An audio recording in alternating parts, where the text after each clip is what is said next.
So in this video, we're just taking a look at one of my speed chess games. It's a bullet game, only 1 minute on the clock, that I played with another person. The game went very well for me, but that's not always the case with these speed chess games. If you do play speed chess, I highly recommend you go back and review your games, and that's what we're going to do right now. All right, so you're supposed to try to control the center.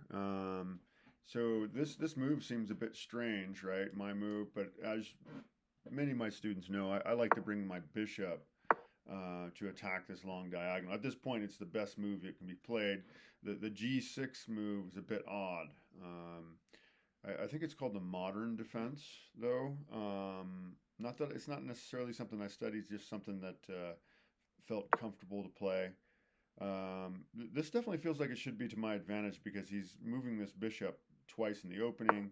That's a fundamental flaw, really. You should be trying to get as many pieces involved as you can. Instead of moving the bishop twice, you should have maybe got another knight into the game or something like that. So it's flawed in that respect that he wasted a move, and now he's going to have to move the bishop for a third time already. Probably just take my knight, I suppose. Oh, he doesn't. So I should have an advantage just in the fact that I forced my opponent to make so many moves. Well, he did it to himself a little bit. By the way, this is a 1 minute chess game, so it's super fast, just a speed game. And I often do make big mistakes in these super fast games. But this one I think actually works out really well for me. Evidently, my opponent I think kind of hung himself, just making kind of weak moves. Often you have the opportunity to move two in the center when you're playing white, and he opts not to. It probably would have been better to maybe develop the knight and then push the pawn too. I don't know, but okay, yeah. So I'm just trying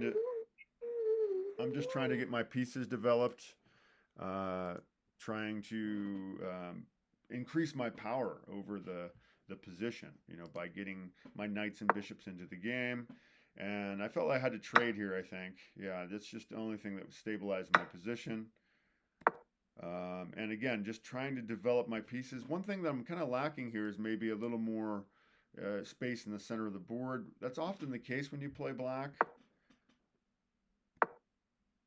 And yeah, just okay. So that star means that it's the strongest move by computer analysis. We have Stockfish running in the background, which is a computer genius basically at chess, and it's saying yeah that was the best move. But really, just bringing your pieces to the center. Then once you've got your knights and bishops into the game, usually you bring your rooks to the center.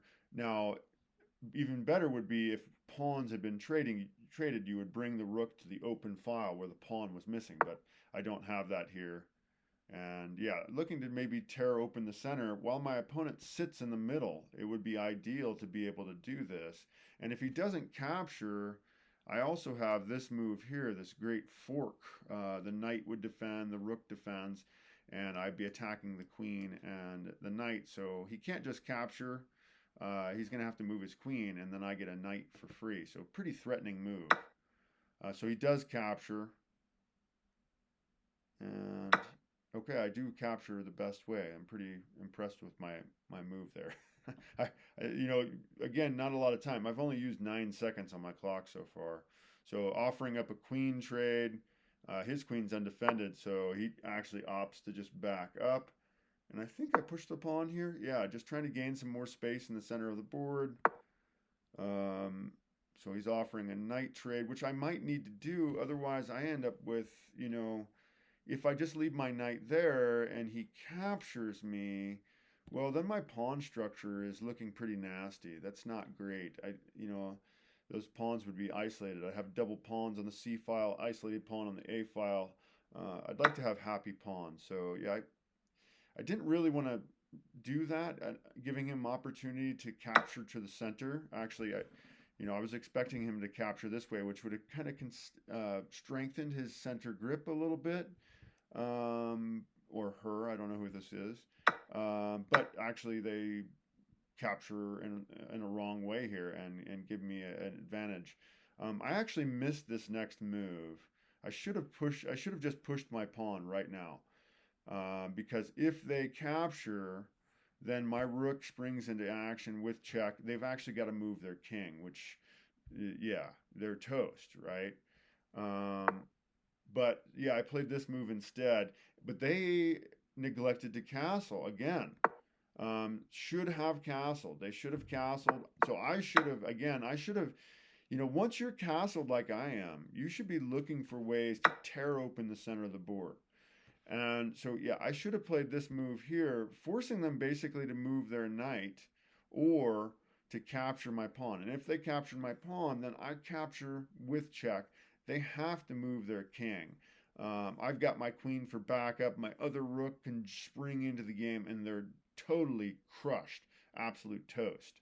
But I neglected that move. I played this instead, and thankfully for me, they neglected to castle.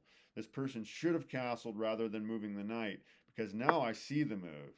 And yeah, they're in trouble here. I think, again, they need to castle, but neglect to castle. They don't castle. They should have castled. Instead, they capture the pawn, and now they're toast. And actually, I realized here that I could win their queen for just a rook. So there's a way, I would call it a skewer. There's a skewer here you can play. You have to sacrifice your rook is black, but you get the queen. Can you find that move? Can you find that move, Sean? It's a skewer. So you're going to give up your rook. See? What was that? Queen goes to e4, that's it.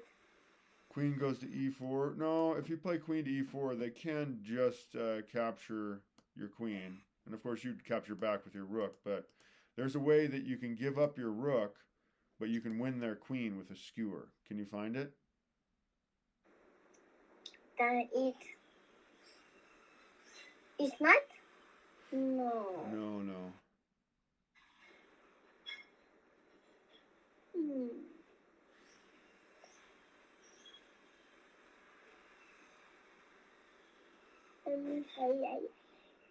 So it's a checking move. There's a checking move that's a skewer.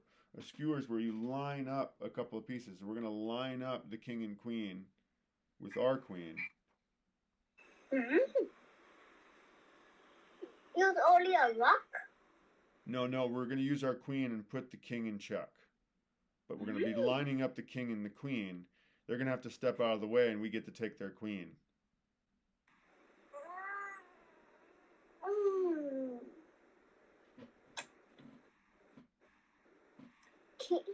Rock goes to d3? No. No. I said the queen. So we'd play this move here. Oh. Queen check.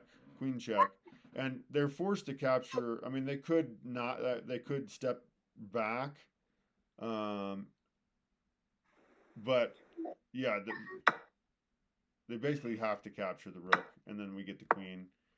Oh yeah, and then it's mate in one here. It is black to play, and you can checkmate in a single move. And we'll solve this, and then we'll call it for today. So as far before break. So it is black to play, and you can checkmate white in a single move. Can you find it? Knight goes to h5. Well, that would be a checking move. Knight to h5, but they could step back here. They could go here. They could go here. So that would not be checkmate. So somehow, as it stands right now, they could go here. They could go here, and yeah, they're safely. So we have to take away those. We have to take away.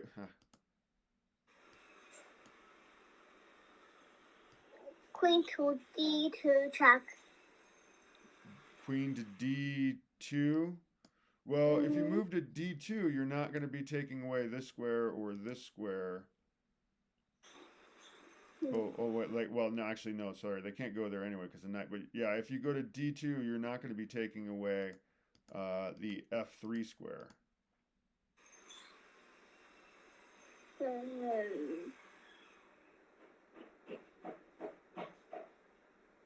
King goes there, no. Oh, Bishop goes to h6. Bishop goes to h6.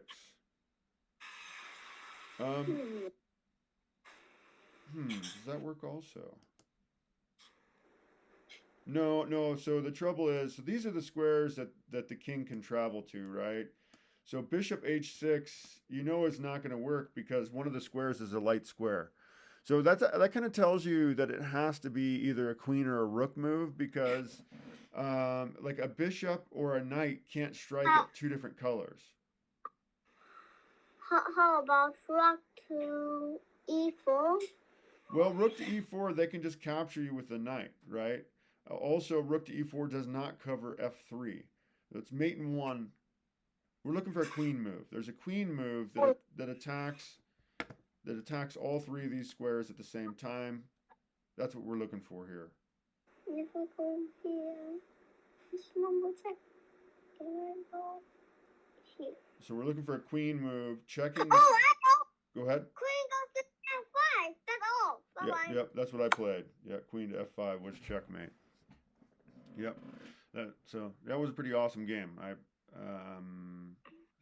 was channeling something in that one. I think it was partly because my opponent played so poorly in the opening, wasting multiple moves in the opening with that bishop.